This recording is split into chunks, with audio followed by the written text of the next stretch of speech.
ونستعينه ونستغفره ونؤمن به ونتوكل عليه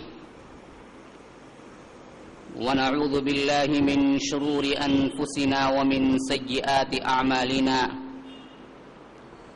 من يهده الله فلا مضل له ومن يضلل فلا هادي له وأشهد أن لا إله إلا الله وحده لا شريك له وأشهد أن محمدا عبده ورسوله أما بعد فإن خير الحديث كتاب الله وخير الهدي هدي محمد صلى الله عليه وسلم وشر الأمور محدثاتها وكل محدثة بدعة وكل بدعة ضلالة وفي رواية وكل ضلالة في النار فأعوذ بالله من الشيطان الرجيم بسم الله الرحمن الرحيم وسارعوا إلى مغفرة من ربكم وجنة عرضها السماوات والأرض أعدت للمتقين وقال أيضا سابقوا إلى مغفرة من ربكم وجنة عرضها كعرض السماء والأرض اللهم أرنا الحق حقا وارزقنا اتباعه وأرنا الباطل باطلا وارزقنا اجتنابه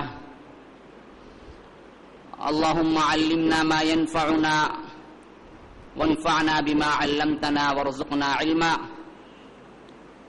رب اشرح لي صدري ويسر لي أمري واحلل عقدة من لساني يفقه قولي بزرگان محترم، برادران عزیز اور میرے اسلامی ساتھیوں، لائق احترام ماؤں اور بہنوں، جس موضوع پر مجھے خطاب کرنا ہے اس کا عنوان جنت کا قرآنی تصور کیا ہے۔ اس سلسلے میں ایک پہلو ہے اعتقادات کا، ایک پہلو ہے انعامات کا۔ جیسا کہ عموماً آپ لوگ جانتے ہوں گے کہ عموماً جس موضوع پر مجھے خطاب کرنا ہے میں اس کے متعلقہ اعتقاد بھی کیا ہونا چاہیے امت مسلمہ کا یہ ذکر کر دیتا ہوں۔ جیسا کہ گزشتہ کی محفل میں بھی آپ لوگوں کے سامنے لفظ عرش آیا تھا، تو اس سلسلے میں تفصیلی طور پر میں نے آپ لوگوں کو بتا دیا تھا کہ عرش کے متعلقہ امت مسلمہ کے اعتقادات کیا ہونے چاہیے، کیسا عقیدہ رکھنا چاہیے عرش کے سلسلے میں۔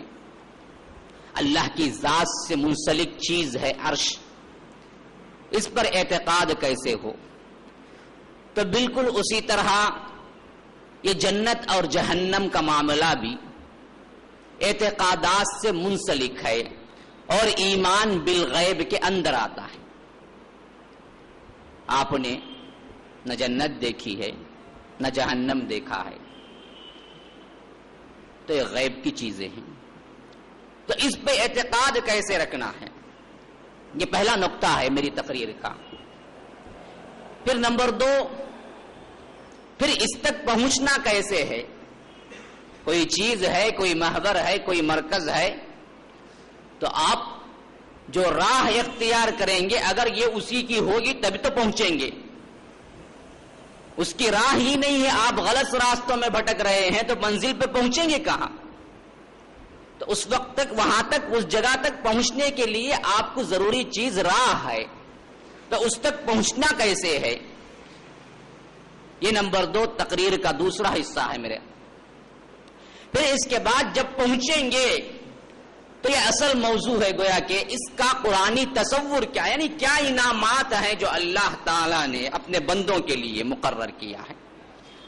اللہ تعالیٰ نے اپنے بندوں کے لیے کیا وہ چھپا کے رکھا ہے جس کے لیے یہاں پر اللہ مانگ رہا ہے اپنی زندگی دو میرے لیے. بڑا عجیب مسئلہ ہے نا. سوچیں گے کہ اللہ نے جان دی, اللہ نے انسان کو پیدا کیا, اللہ نے دنیا میں بھیجا, نہ کوئی چیز وہ لے کے آیا, نہ کوئی چیز اس کے اختیار میں ہے, یہاں آنے کے بعد بھی نہیں ہے.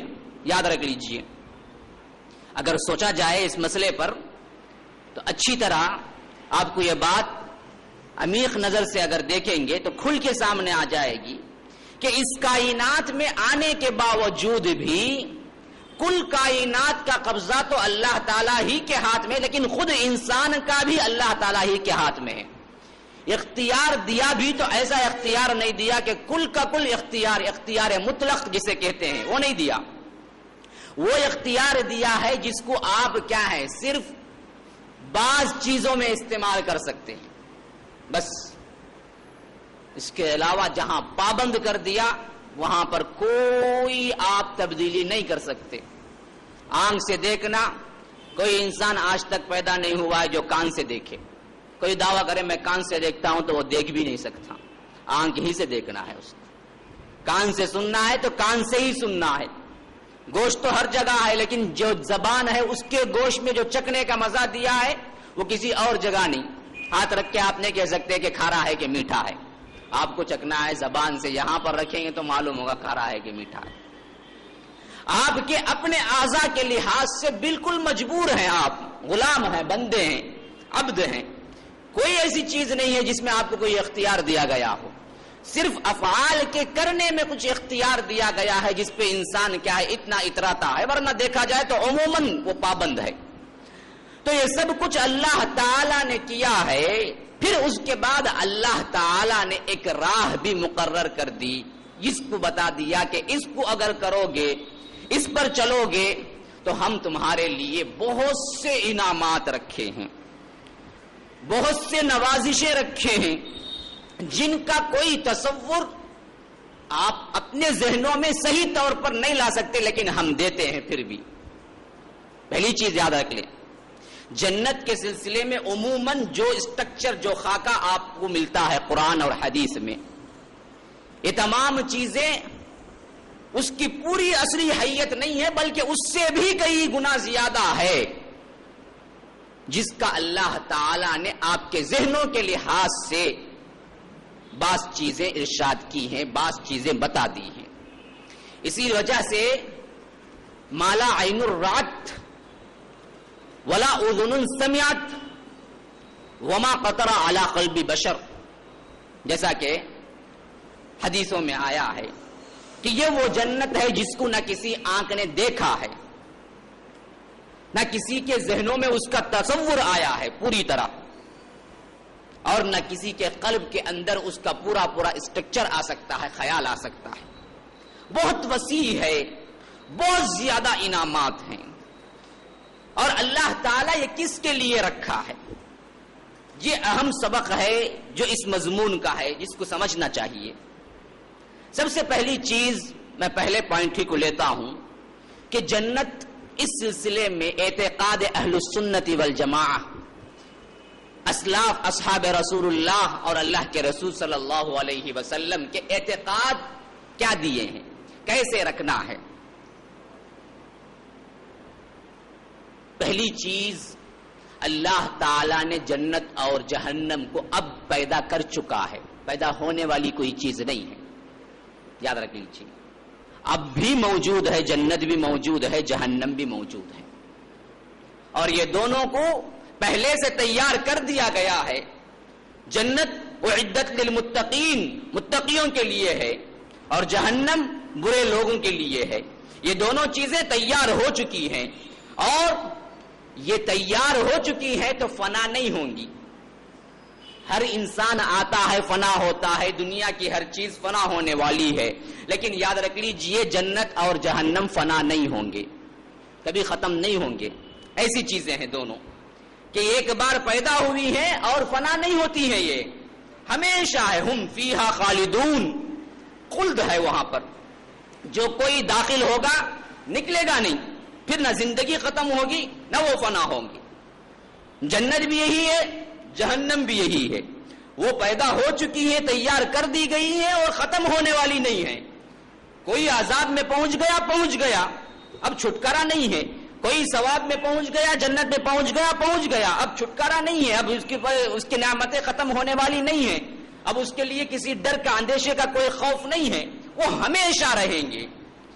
اور ہمارے جو اعمال ہیں، ہم اس دنیا میں جو کرتے ہیں، کیا جنت کے حصول کے لیے کر سکتے ہیں یا اللہ کے لیے کرنا چاہیے؟ یہ ایک اعتقادی سوال ہے، عموماً یاد رکھ لیجئے، اس میں بڑا مغالطہ ہوا ہے مسلمانوں کو، اس میں بڑا مغالطہ ہوا ہے کہ ہمارے جو اعمال ہیں وہ اعمال کا بیس کیا ہے، بنیاد کیا ہے، کس کے لیے ہونی چاہیے؟ جنت کے حصول کے لیے ہونے چاہیے۔ آپ حرام سے بچتے ہیں، جہنم کی ڈر کی وجہ سے بچنا چاہیے، نہیں اللہ کی وجہ سے کرنا چاہیے۔ یہ کہے حرام سے رکنا، اس میں ڈر کس کا ہو، جہنم کا ہو یا اللہ کا ہو؟ یہ کہے حلال کی طرف رغبت کرنا، نماز نوافل کرنا، اب اس میں کیا ہو، جنت حاصل کرنا مقصود ہو یعنی صرف اللہ کی محبت ہو؟ کیا ہو، کیسے عمل کریں، کیا بنیاد ہے؟ تو یاد رکھ لیجئے، انسان کا ہر کوئی عمل ان تینوں چیزوں پر مشتمل ہے۔ اللہ کی محبت، اللہ سے خوف جہنم کی وجہ سے، اور اللہ سے امید جنت کی وجہ سے، یہ تینوں چیزوں کا مرکب ایک انسان کے اعمال کا مرکز ہے۔ جب اس سے ہٹے امت مسلمہ، اس میں کئی فرقے پیدا ہوئے، جنہوں نے دعویٰ کر دیا کہ ہم کو کیا ہے، جنت جہنم سب نہیں چاہیے جی، یہ سب کیا ہے تم اعمال کرتے ہو جنت جہنم کے لیے، تمہارے کیا اعمال ہے؟ عمل تو وہ ہے جو اللہ کے لیے کیا جائے، یہ عمل ہے۔ یہ کہنے والے صوفیہ ہیں، یاد رکھ لیجئے، صوفیہ کا اعتقاد یہی ہے کہ اعمال کیا ہوں، صرف اللہ کے لیے ہو، کسی اور کے لیے نہیں۔ اسی وجہ سے وہ کہتے ہیں کہ اگر بڑے بڑے صوفیہ کے اقوال یہ ہیں، بڑے بڑے، جن کا نام کیا شیخ الشیوخ، شیخ اکبر نام کے لیا جاتا ہے، وہ لوگوں کے اقوال یہ ملتے ہیں کہ اگر ہم صرف غصے سے جہنم پر تھوک دے تو جہنم بجھ جائے گی۔ ان کا تھوک اتنا بڑا ہے اور اتنا پاورفل ہے کہ صرف وہ غصے سے جہنم پہ تھوک دے تو کیا ہوگی، جہنم بجھ جائے گی۔ اسی وجہ سے وہ کبھی بھی کیا ہوتے ہیں، حال میں ہوتے ہیں، قال میں نہیں ہوتے۔ ہم سب لوگ قال کے ہیں۔ انہوں نے اصطلاحیں بنائی ہیں، کئی اصطلاحیں، آپ کو بھی نظر آ جائے گا کسی بیان میں، ان پہ حال آیا ہوا تھا۔ کیا حال آیا ہوا تھا، کیا حال آیا ہوا؟ وہی وہ اللہ کی محبت کا حال آیا ہوا تھا۔ وہ حال جب آتا ہے تو وہ دنیا سے بالکل کیا ہے، لا تعلق ہو جاتے ہیں۔ اب جو ہم اعمال کرنے والے بیچارے بندے ہیں، نماز روزہ رکھنے والے، یہ سب ہم کیا ہیں، قال کے بندے ہیں۔ ہم کو کبھی حال ہی نہیں آتا، ہم ہمیشہ کیا کہتے رہتے، قال رسول اللہ، قال رسول اللہ، قال رسول اللہ، تو وہ کہتے ہیں قال کے بندے ہیں۔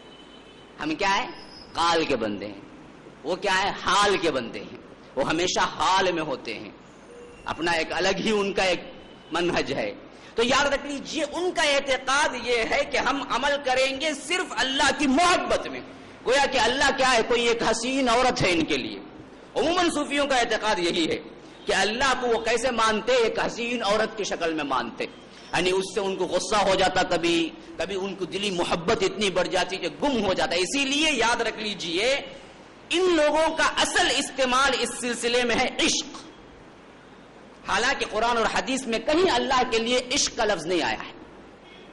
اور کوئی بھی سلیم الفطرت انسان اپنی ماں سے یہ نہیں کہہ سکتا کہ میں آپ سے عشق کرتا ہوں، کہے گا محبت کرتا ہوں۔